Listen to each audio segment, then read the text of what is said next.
Assalamu alaikum. Hope you guys are well. Today I am going to describe or represent the topic of linear algebra, that is eigenvectors and eigenvalues. Eigenvectors. A vector which when operated on by a given operator gives a scalar multiple of itself. Given values, each of a set of values of a parameter for which a differential equation has a non-zero solution under given conditions. अब हमारे पास eigen vectors क्या होते हैं? एक vector जो operate हो रहा हो उसकी गिवन ऑपरेटर के साथ और वो स्केलर मल्टीपल दे तो वो आइगन वेक्टर्स होते हैं. आइगन वैल्यूज़ क्या होते हैं? Each of a set of values of a parameter for which a differential equation has a non zero solution under given conditions. अब हमारे पास एक values of a set of a values of a parameter है जो जिसकी differential equation जो है वो एक नॉन ज़ीरो सोल्यूशन है. तो under different condition under given conditions तो हमारे पास क्या है? आइगन वैल्यूज़ हैं. Eigen values we can find lambda with the help of this equation a minus lambda I n x is equals to 0. For example, we have a matrix A. So here is the matrix A, which is a 3 by 3 matrix, or this is the equation a minus lambda I 3 x is equals to 0. A matrix हमने यहाँ पर लिख दी, minus lambda identity matrix हमने यहाँ पर लिख दी. Identity matrix 3 by 3 की क्यों है? क्योंकि हमारे पास ए मैट्रिक्स जो है वो भी 3 by 3 की है. ए मैट्रिक्स माइनस आइडेंटिटी मैट्रिक्स, इन दोनों को माइनस कर देंगे. हमने लैम्डा को अंदर मल्टीप्लाई कर दिया, इन दोनों को माइनस करेंगे तो हमारे पास आ जाएगा 1 माइनस लैम्डा. 5 माइनस 0 करेंगे तो 5 आ जाएगा. 4 माइनस 0 करेंगे तो 4 आ जाएगा. 2 माइनस 0 करेंगे तो 2 आ जाएगा. 6 माइनस लैम्डा. 3 माइनस 0 करेंगे तो 3 आ जाएगा. 3 माइनस 0, 7 माइनस 0 और 2 माइनस लैम्डा आ जाएगा. उनका मोड जो है हमारे पास 0 के इक्वल है और दिस इक्वेशन को हमने 1 का नाम दे दिया है. Taking determinant of the above matrix, हमने इस मैट्रिक्स का जो है डिटर्मिनेंट ले दिया है. अब डिटर्मिनेंट में क्या होता है कि हम अगर फर्स्ट रो ले रहे हैं तो हमारे पास फर्स्ट रो या फर्स्ट कॉलम ले रहे हैं तो हमारे पास क्या होता है कि जो उसका फर्स्ट वैल्यू होती है, उस जो फर्स्ट वैल्यू जिस लाइन में होती है उन दोनों लाइंस को इग्नोर करके जो बीच में वैल्यू रह जाती है हम उसका क्या ले लेते हैं? उसका एक और डिटर्मिनेंट ले लेते हैं. जैसे हमारे पास 1 माइनस लेमडा था तो हमने इस लाइन को और इस लाइन दोनों को इग्नोर कर दिया और हमारे पास 6 माइनस लेमडा 3 7 2 माइनस लेमडा रह गया यहाँ पर -2.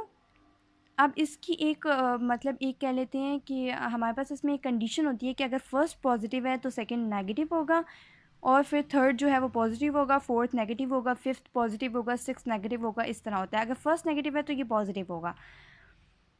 अब हमने इसी तरह सेकंड का भी ले लिया. सेकंड वाली लाइन को इग्नोर किया, उस वो जिस लाइन में लाई करता है उसको भी इग्नोर किया और जो बाकी वैल्यूज़ हमारे पास रह गई हमने उनका मोड ले लिया. थर्ड वैल्यू में भी ऐसा किया, जिस लाइन में वो लाई कर रहे हैं उन दोनों लाइनों को इग्नोर कर दिया और हमने जो बाकी जो रहेगी वैल्यूज़ हमने उनका डिटर्मिनेंट ले लिया और उसको 0 के इक्वल कर दिया. अब डिटर्मिनेंट में क्या होता है कि इनकी क्रॉस मल्टीप्लिकेशन होती है. ऐसे अगर हम 6 माइनस लेमडा को इससे मल्टीप्लाई करेंगे माइनस आ जाएगा बीच में और 7 माइनस 3 7 मल्टीप्लाई बाई 3 आ जाएगा. इसी तरह इसको भी होगा, इस थर्ड वाले का भी इसी तरह होगा. इक्वल हो जाएगा 0 के. 1 माइनस लेमडा 6 माइनस लेमडा को मल्टीप्लाई कर दिया हमने 2 माइनस लेमडा के साथ और उसको हमने माइनस कर दिया 7 मल्टीप्लाई बाई 3 हमने क्रॉस मल्टीप्लाई किया था. इसी तरह ये वाला भी सॉल्व हो गया, मतलब इस पूरी इक्वेशन को हमने इसी तरह मल्टीप्लाई करके सॉल्व कर लिया.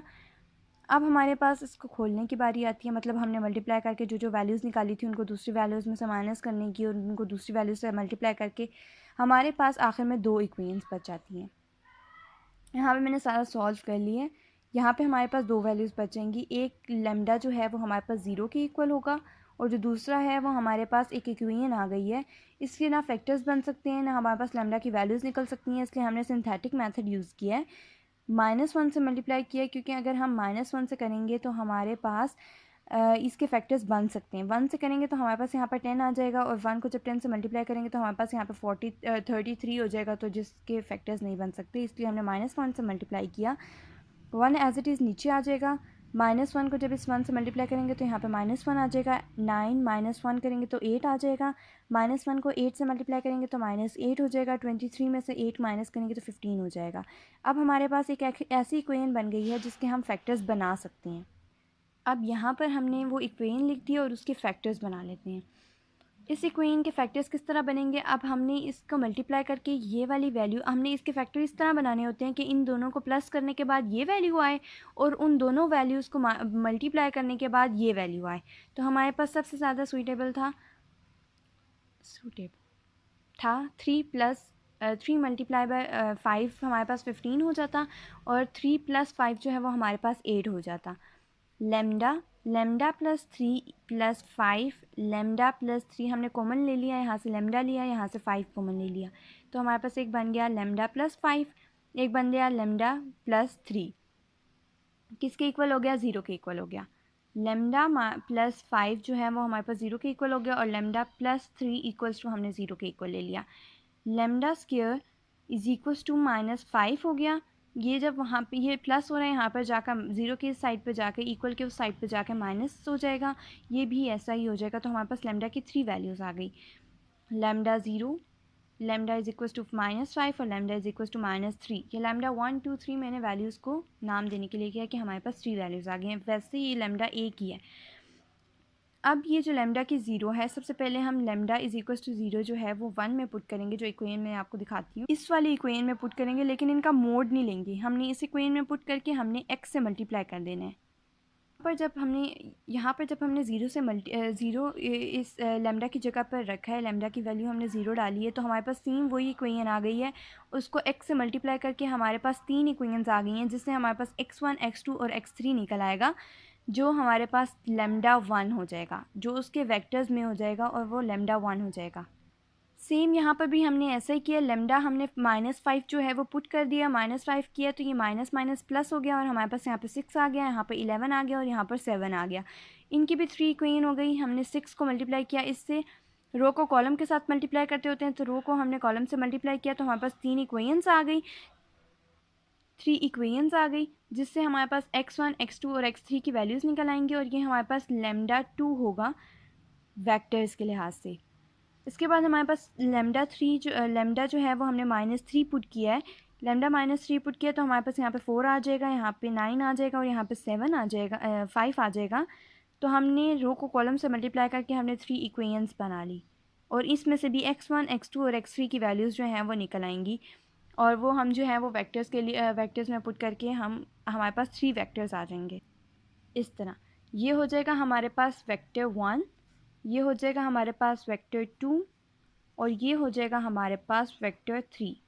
तो हमारे पास 3 वेक्टर्स आ जाएंगे और हमारे पास आइगन वेक्टर्स में आ जाएगा x1 x2 x3। Lambda is equals to 0 से, लेमडा इज इक्वल्स टू -5 से हम इन x1 x2 x3 को हम x4 भी कह सकते हैं, 5 कह सकते हैं, इसमें 6 कह दें, 7 8 9, जिससे हम कंफ्यूज ना हो, क्योंकि हमारे पास 3 वैल्यूज़ हैं लेमडा की, तो हमारे पास 9 इसके आंसर्स आएंगे।